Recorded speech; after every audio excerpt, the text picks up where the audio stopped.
నమస్తే. బీహార్ ఎన్నికల వేళ సమగ్ర ఓటర్ల జాబితా సవరణ కార్యక్రమానికి సంబంధించి ఎలక్షన్ కమిషన్ వ్యవహరిస్తున్న తీరు దేశవ్యాప్తంగా గందరగోళానికి దారితీసింది. ఎన్నికల కమిషన్ అనేక విమర్శలు ఫేస్ చేయడానికి కారణమైంది.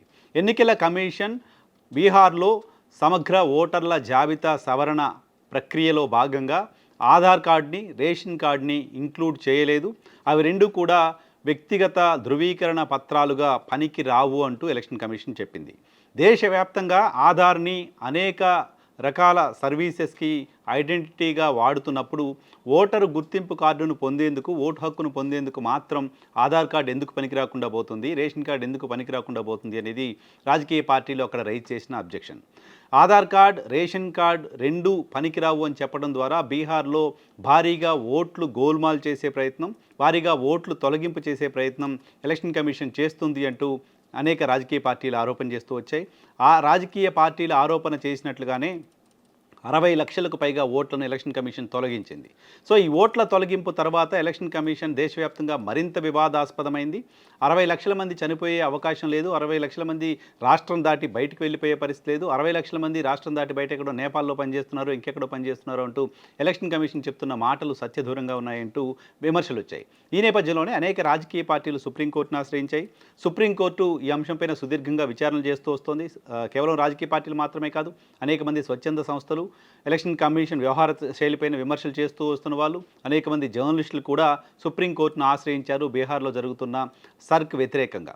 సో సుప్రీంకోర్టు తాజాగా ఈరోజు కొన్ని వ్యాఖ్యలు చేసింది. సుప్రీంకోర్టు తాజాగా చేసిన వ్యాఖ్య ఏంటంటే, ఆధార్ కార్డు ఆధారంగా పనికొస్తుంది, ఆధార్ కార్డును కూడా గుర్తింపు పత్రంగా చేర్చండి, ఆధార్ కార్డుని గుర్తింపు పత్రంగా చేర్చకపోతే ఒప్పుకోం, చేర్చి తీరాల్సిందేనంటూ ఎలక్షన్ కమిషన్కి అల్టిమేటం జారీ చేసింది సుప్రీంకోర్టు. ఆల్మోస్ట్ అక్కడ పాస్పోర్ట్ ఉంటే ఓటు ఇస్తామని చెప్తున్నారు. మొత్తం బీహార్ జనాభాలో 4 నుంచి 5% మంది ప్రజలకు మినహా పాస్పోర్ట్ లేదు. పాస్పోర్ట్ కావాలంటేనేమో ఆధార్ కార్డు కావాలంటున్నారు. కానీ పాస్పోర్ట్ తీసుకోవడానికి అవసరమైన ఆధార్ కార్డు, ఓటర్ ఐడి తీసుకోవడానికి మాత్రం పనికిరాదు అని చెప్తున్నారు. ఇది ఎక్కడి లాజిక్ అంటూ విమర్శలు వస్తున్న నేపథ్యంలో సుప్రీంకోర్టు కూడా ఈ అంశం పైన సుదీర్ఘ వాదనలు విన్న తర్వాత ఆధార్ కార్డుని గుర్తింపు పత్రంగా తీసుకోవాల్సిందేనని ఆదేశించింది. సో ఆధార్ కార్డుని గుర్తింపు పత్రంగా తీసుకోవచ్చు, కానీ దాన్ని పౌరసత్వానికి సంబంధించిన ప్రామాణికంగా దాన్ని పౌరసత్వానికి సంబంధించిన సర్టిఫికెట్గా గుర్తించలేము అనే విషయాన్ని కూడా సుప్రీంకోర్టు చెప్పింది. సో సుప్రీంకోర్టు మార్గదర్శకాల నేపథ్యంలో, సుప్రీంకోర్టు ఆదేశాల నేపథ్యంలో ఇప్పుడు సమగ్ర ఓటర్ల జాబితా సవరణ ప్రక్రియలో భాగంగా ఆధార్ కార్డు ఉన్న వాళ్ళు కూడా ఆధార్ కార్డుని సమర్పించి తమ ఓటు హక్కును పొందడానికి సంబంధించిన అవకాశం బీహార్ ఎన్నికల్లో కనపడుతోంది. సో ఓటర్ గుర్తింపు కార్డు ఇచ్చే సందర్భంలోనూ, ఓటు హక్కు ఇచ్చే సందర్భంలోనూ ఆధార్ కార్డు పైన అభ్యంతరాలు ఉంటే ఎలక్షన్ కమిషన్ విచారణ చేసుకోవచ్చు, బట్ ఆధార్ కార్డు పనికిరాదు అనే మాట మాత్రం చెప్పకూడదు అంటూ సుప్రీంకోర్టు చెప్పింది.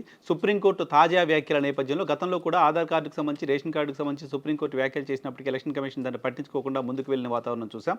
ఇప్పుడైనా సుప్రీంకోర్టు ఆదేశాలను ఎలక్షన్ కమిషన్ పట్టించుకుంటుందా, ఎలక్షన్ కమిషన్ ఆధార్ కార్డుని పరిగణనలోకి తీసుకుంటుందా లేదా అనేది చూడాల్సిన అవసరం ఉంటుంది. సుప్రీంకోర్టు ఆదేశాలను కనుక ఎలక్షన్ కమిషన్ పట్టించుకోకపోతే వాటిని కన్సిడర్ చేయకుండా మళ్ళీ పిల్లి ముగ్గులు కనుక వేస్తే సుప్రీంకోర్టు ఈసారి ఎలక్షన్ కమిషన్ పైన మరింత సీరియస్ అయ్యే ప్రమాదం ఉంది, సీరియస్ అయ్యే అవకాశం ఉంది. సీరియస్ అవ్వడం మాత్రమే కాదు, బీహార్ ఎన్నికల వేళ అనేక అనుమానాలు వ్యక్తమవుతున్న నేపథ్యంలో ఎలక్షన్ కమిషన్ ఆ తరహా చర్యలకు పాల్పడితే బీహార్ ఎన్నికలపైన దేశవ్యాప్తంగా కూడా ప్రజలు ఎలక్షన్ కమిషన్ని అనుమానించే పరిస్థితి ఇప్పటికే ఉంది, మరింత పెరిగే పరిస్థితి కనపడుతోంది.